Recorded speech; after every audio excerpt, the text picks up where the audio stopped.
Okay, okay. So I think I might have gotten it. I looked. I will say I did look up in a textbook just to make sure, like, I might be right. But here's the thing. Do not go completely off of this because I like I said, I did not learn this in my class, and I'm not 100% sure that it is right. So I just want you to know that before listening to this. And I would also say, I've noticed, if that is as hard as it gets, just all that, you can memorize that and it will always be that. Memorize the order in which it comes and it will always be that. If that is as hard as it gets, as hard as it gets is y equals x and then the y-axis and the x-axis, and it doesn't get into complex lines, then you should be able to memorize those answers, memorize the format, and get that right on the test. But if you want to understand it, so if you take a look at the question, it says record the equivalent rotation for the given double reflections over the intersecting lines. Well, what I've come to find out by reading is that a double reflection makes a rotation, but you have to perform the double reflection asked in order to see the rotation. And the weird thing is about these, you don't read them left to right. You read them right to left. And I'm going to show you, and it starts out with this one. This one should be the easiest one. The y-axis, r-axis, whatever. X-axis. So basically it's saying if there's a shape right here, and you were to reflect it across the x-axis because you start from the right and you perform this on that shape first, well, that would mean the shape would move right here. But then you perform the same thing right here. You reflect this over the y-axis, which would be right here. And if you take a look at that, it rotated 90. Well, technically that's backwards, sorry. If you want to go positive, it rotated 180. It is on the complete other quadrant. It moved 2 quadrants, and for each quadrant something moves, it either goes 90 or it loses 90. Every quadrant change is 90 degrees. So if it moves 2 quadrants, that is 180. And that is why moving something over the x, and then over the y is 180. But then when you get to something like this, so we'll use this right here. Let me fix it real quick, because you really need that intersection to be at the same point. Oh, that didn't work. Okay, we're just gonna act like that intersection's at the same point. So when you take something like this and then you have it right here and you reflect it over the x-axis like that.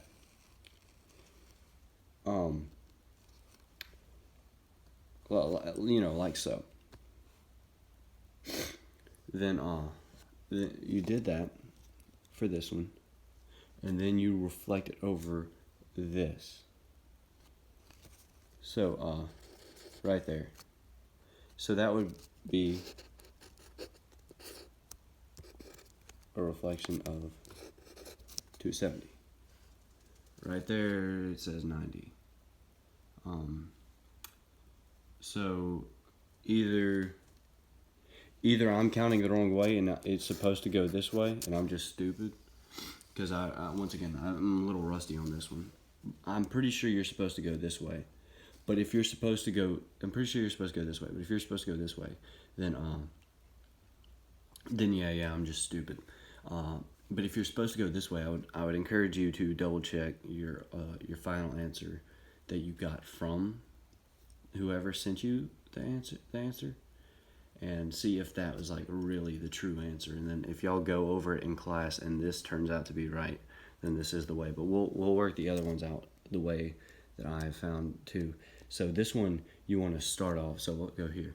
This one, it says you want to start off reflecting it over the y equals x. So we'll start off right here, and then you want to start off by reflecting it over this line, it says, and then you want to do it over the x-axis, which would be right here. So that would be, a 90-degree rotation, which over here it says 270 for that one. I got 90. Once again, kind of like this one. Just double check. I think the person who originally did it might have worked them left to right, but the textbook from which I just read this out of says that you work them right to left. So number 4, you go over the y-axis. So we'll go here. We'll start out right here. We'll go over the y-axis right here. And then you go over. Okay, wait. I'm gonna make this a whole lot easier and start out in a different place. So say I start out right. You know what? We'll just do that. Okay, so that's reflecting it over the y-axis, and then we got to reflect it over this line, which would be right there. I once again got 90 when you have 270 up here. So I do believe, if I'm doing it right, that the person who originally did this got their 270 degrees and 90 degrees backwards. But you never know if those are the right answer. Like I'm saying, ask your teacher tomorrow what the right answers are. If my answers are right, do it my way.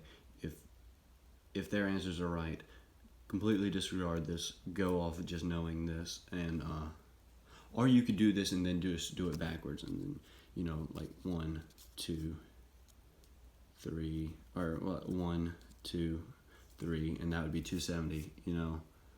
Almost like that, or how, I don't know, whatever. You get me. And then we'll do this final one, which starts out by going over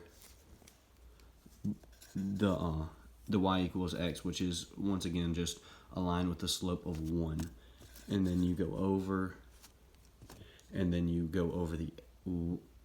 the y axis right here, and so that would go from the original 1, 2, 3 quadrants. 3 times 90 is 270.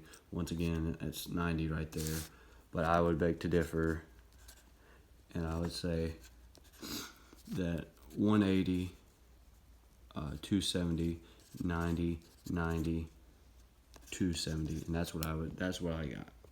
Hopefully this video can help you learn it a little better. If not, just tell me and I'll try to explain it a little better.